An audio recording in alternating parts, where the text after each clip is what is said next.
Hello, this is Brooks Whittington with halfwheel.com. Today we're taking a look at the Baller, a cigar cutter from CigarMedics. Now, CigarMedics is perhaps best known for another one of its products, the humidimeter, which is designed to measure the moisture content inside a cigar, specifically within the filler tobaccos of those cigars.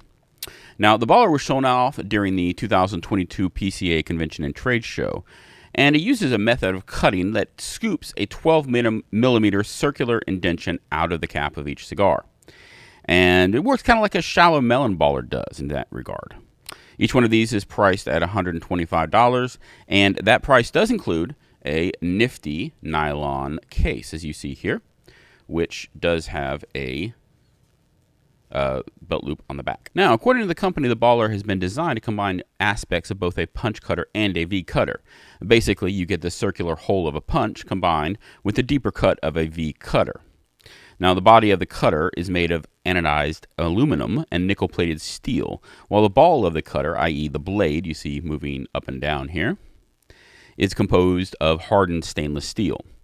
The cutter weighs 5.2 ounces, measures 2.99 inches tall when it's open like so, but only 2.49 inches when it's closed like so. Cutter is also 1.5 inches wide and 0.88 inches thick. All right, now that's out all the way, let's cut some cigars. So the way that you use the Baller is reminiscent of any number of V cutters, where you basically are going to take the cigar cutter and you're going to put it into your hand, and you're going to put your fingers on the top and the bottom in the handy little slots here that are provided, and you are going to put the cigar that you're going to be cutting into the opening, and you're going to push down on this lever here, and that will make the blade here, as you see, cut right through the cigar and give you the opening that you need to draw air through. Now, that opening action is very aggressive, and what I noticed as I was beginning to use this in the beginning of that month-long process of when I was reviewing it, was that you really couldn't tell where the opening was going to be cut into the cap of the cigar with any real accuracy. You could get close, of course, but in terms of accurately telling, it's just almost impossible because of the fact that the outside of this cutter base actually prevents you from seeing where that's going to happen. And the back of the cutter doesn't help any in that regard either. As you can see, that doesn't show you anything in terms of being able to tell accurately where it's going. Now, that's unlike a punch where you can actually see, you can actually tell exactly where it's going, or a straight cut, or a V cut for that matter. And so that was a fairly significant problem that I ran into. As I started using the cutter, I realized there was something else, though. As you can see, when you actually put the cigar into the cutter, into the opening here, you can see that that blade moving upwards is actually moving the cigar up and down. And what it's doing is, before it actually cuts into the tobacco, it's pushing that cigar into the top of the cutter base here. And basically, it is crushing that cigar into the top before it actually punches through. Now, once it punches through, it's fine. But before that happens, it's actually crushing that cigar. And that led to damage. In about a third of the cigars that I actually used this cutter on, there was damage ranging from minor to fairly significant. And as I show you this, you can see it in real time. There were some that were fine, and this one actually looks pretty decent, as you can see. And there were some that were not so fine.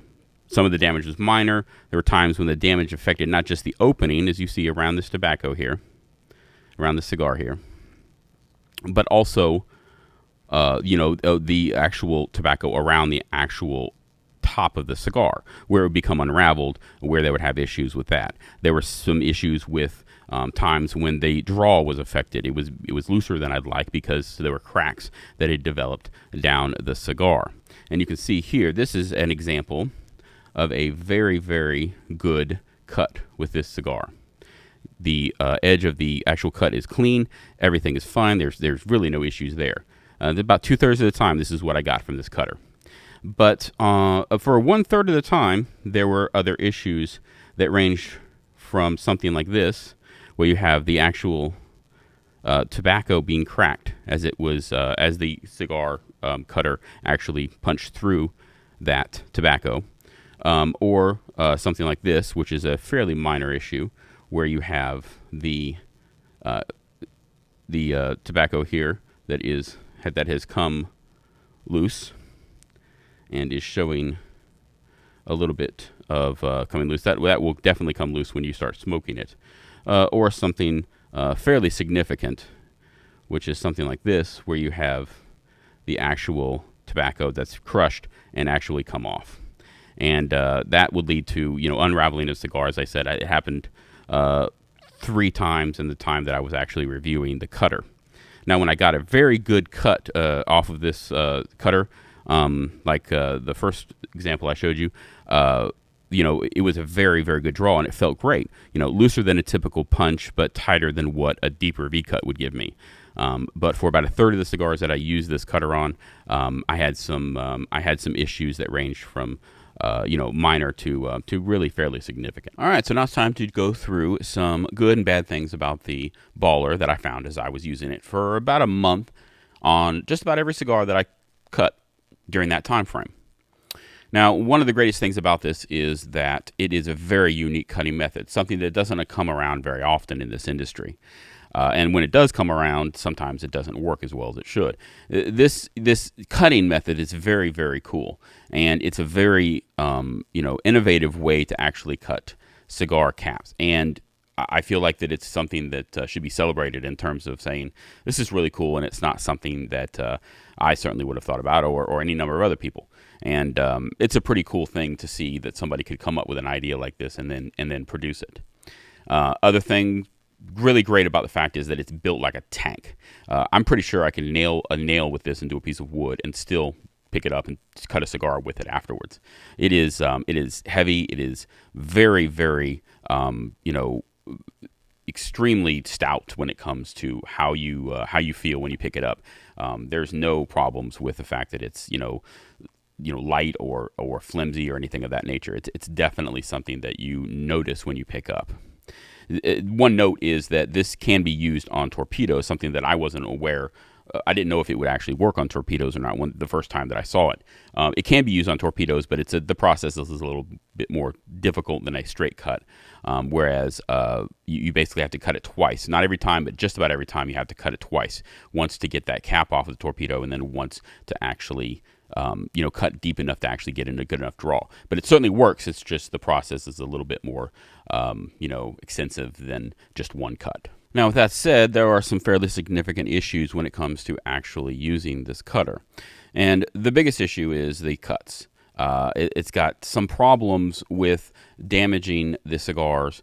As I showed you earlier on, you're going to have issues. I had them at least 1/3 of the time. Most of them were minor, but some of them were not. And it's definitely something that I cannot, it's definitely not a consistently good cutter in terms of not damaging cigars.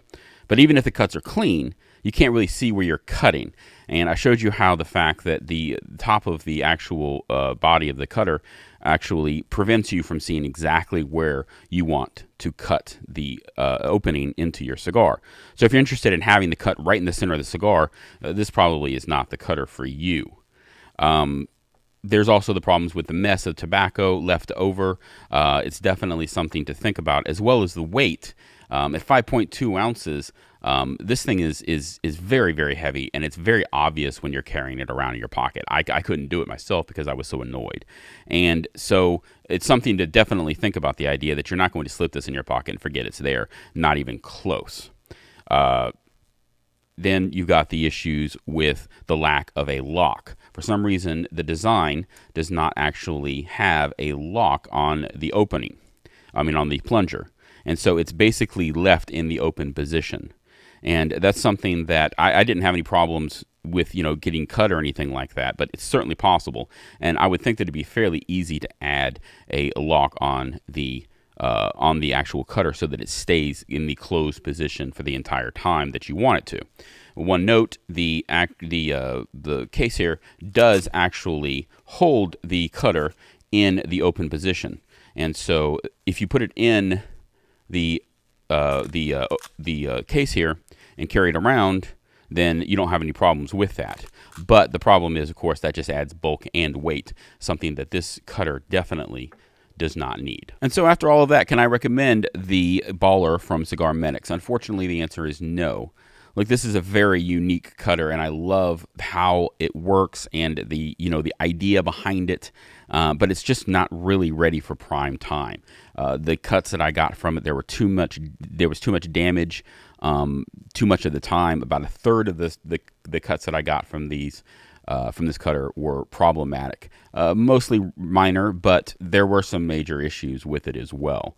And it was something that I just can't depend on to pick up, use, and know that I'm not going to hurt the cigar in any way, unlike a V-cut or a punch or something of that nature. And really, that's the bottom line. There are other issues with it. It's too heavy. You've got the problem with the lack of a lock, so the plunger is always in the open position. But the biggest problem is the fact that the cuts, you just can't depend on it to not damage a cigar. And I can't say that I can carry around a cutter where that's the case when there's so many other cutters where that's not the case. So that's my opinion. For more of your cigar review and news needs, go to halfwheel.com.